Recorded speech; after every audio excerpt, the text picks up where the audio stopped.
በሃዲያ ዞን የሌሞ ወረዳ ምክር ቤት ዋና አፈ ጉባኤ ወይዘሮ መዓዛ ጌታቸው ምክር ቤቱ በህግ የተሰጠውን ተልዕኮ መነሻ በማድረግ የህዝቡን ተጠቃሚነት ለማረጋገጥ በርካታ ስራዎችን እያከናወነ እንደሚገኝ ገልጸው በተለይም ግብርናን በማዘመን በትምህርት ተደራሽነት በጤናና በመሰረተ ልማት ስራዎች በትኩረት እየሰራ ይገኛል ብለዋል። በጠቅላይ ሚኒስትር ዶክተር አብይ አህመድ ኢኒሼቲቭ በሀገር አቀፍ ደረጃ የተጀመረው የገጠር ኮሪደር በወረዳው የተጀመረ ከመሆኑ ጋር ተያይዞ ሌሎች የልማት ስራዎችን በማቀናጀት በትኩረት እየተከናወነ ይገኛል ብለዋል። ሌሞ ላይ እንደ ዱባንቾ ቀበሌ የአብይ ኢኒሼቲቭ ምንድነው እየተሰራ ያለው የገጠር ኮሪደሮች እየተሰሩ ያሉበት ተግባብ አለ።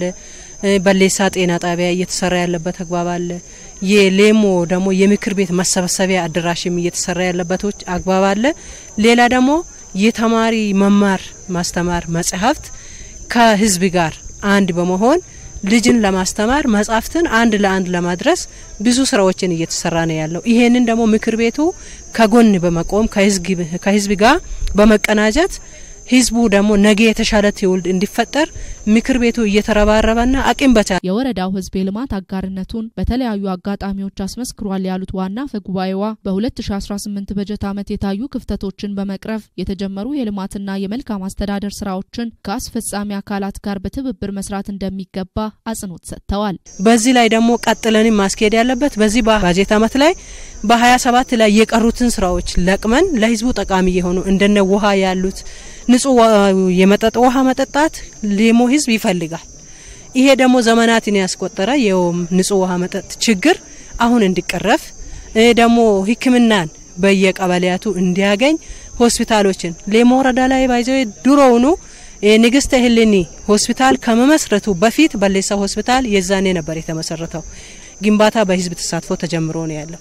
በዚህ ላይ ደግሞ የክልል መንግስትም የዞን መንግስትም ይገዛ ያደረገ ይሄ ለህብረተሰቡ ደግሞ በጣም እየፈለጋ እያንዳንዱ ቀበሌ ሰንጋ ከእስከ 100,000 ያዋጣ የበለሰ ሆስፒታልን እያገነባ ነው ያለው። የምክር ቤቱ አባላት ወረዳን ከወረዳ እንዲሁም ከቀበሌያት የሚያስተሳስሩ መንገዶች አለመዳረስ፣ የንጹህ መጠጥ ውሃ፣ የመብራት ተደራሽነት፣ ግብርናን ማዘመን፣ የተፈጥሮ ሀብት በአግባቡ አለመጠቀም፣ የወጣቶች ስራ እድል ፈጠራ፣ የኢንቨስትመንት ልማትና ሌሎች ከመልካም አስተዳደር ጋር የተያያዙ ጉዳዮችን በትኩረት ሊሰሩ ይገባል ሲሉ አስተያየትና ጥያቄዎችን አንስተዋል። የበለሳ ሆስፒታል ግንባታ መጓተትና የወረዳው መሰብሰቢያ አዳራሽ በተያዘለት ጊዜ ያለመጠናቀቅ መፍትሄ ከሚሹ ጉዳዮች መካከል መሆናቸውን አክለዋል። በጉባኤው የመስሪያ ቤቶቹ የስራ ክንውን ሪፖርት የቀረበ ሲሆን የወረዳው ፍርድ ቤት የ2017 እቅድ አፈጻጸምና የ2018 በጀት ዓመት እቅድ ላይ ውይይት በማድረግ አጽድቋል። በመድረኩ የማጠቃለያ ንግግርና ከአባላቱ ለተነሱ ጥያቄዎች ምላሽ የሰጡት የሌሞ ወረዳ ዋና አስተዳዳሪ አቶ ታደለ ደምሴ በበኩላቸው በባለፈው ዓመት የህብረተሰቡን የልማትና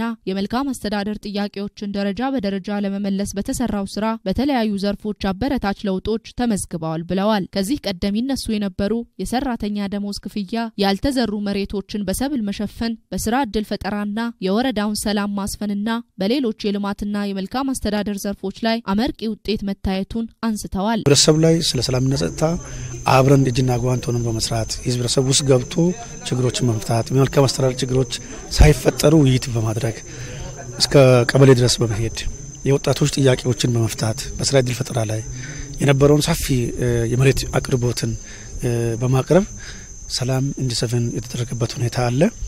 ሌላ ከግብርና ጋር አያይዘን ሰፊ ስራዎች እንደ ግብርና ተሰርተዋል። አንዱና ዋንኛው የግብአት አቅርቦት በጊዜ እንዲቀርብ አርሶ አደሩ በሚፈልገው መጠን እንዲቀርብ ተሞክረዋል። በሌላው ከስራ እድል ፈጠራ ጋር አያይዘን እንደ ዘንድሮ እንደ ዞንም ሞዴል የሆንበት 35 ሄክታር በላይ ለወጣቱ በተለያዩ መስክ ላይ በዶሮ እርባታ ላይ በከብት የወተት ከብት እርባታ ላይ በአትክልትና ፍራፍሬ በንብ ማነብ እነዚህ ላይ ሰፊ መሬቶችን በማቅረብ ወጣቱ ተጠቃሚ እንደሆነ ያረግንበት ነው። በቀጣይ ህብረተሰቡ ለሚያነሳቸው ሰፊ የልማት ስራዎች የገቢ አቅም ማሳደግ እንደሚገባ የጠቆሙት ዋና አስተዳዳሪው ገቢ አሰባሰብ ላይ ከሁሉም ባለድርሻ አካላት ጋር ትኩረት ተሰጥቶ እንደሚሰራም አስገንዝበዋል። ገቢ አሁን 70% ነው። የውስጥ ገቢ 70% ነው። የመንግስት ትሬጀሪ 30% ነው። የሁሉንም የመልካም አስተዳደር ችግሮች ለመፍታት ገቢ የግዴታ ነው። በተለይ የውስጥ ገቢ ሌሞ ወረዳ ፖቴንሻል ወረዳ ነው። ይህንን አሟጦ መጠቀም ይግድላል። በተለይ ከመሬት ጋር ተያይዞ የአርሶ አደር መሬት ልኬት አልቋል። አንዳንድ ቦታ ላይ ያለቃል። ይህንን በመጨረስ አርሶ አደሮች በያዙት ልክ ግብር እንዲከብሩ የማድረግ ባላቸው የእንስሳት ሀብት መጠን ግብር እንዲሰል ለመሰብሰብ እንዲረዳን ምክር ቤቱም ከጎናችን እንዲሆን በመጨረሻም የወረዳው ምክር ቤት አራተኛ ዙር 26ኛ መደበኛ ጉባኤ ባካሄደበት ወቅት የ2018 የሥራ ዕቅድ ማስፈጸሚያ በጀት የቀረበለትን 556 ሚሊዮን 338691 ብር በማጽደቅ ተጠናቋል።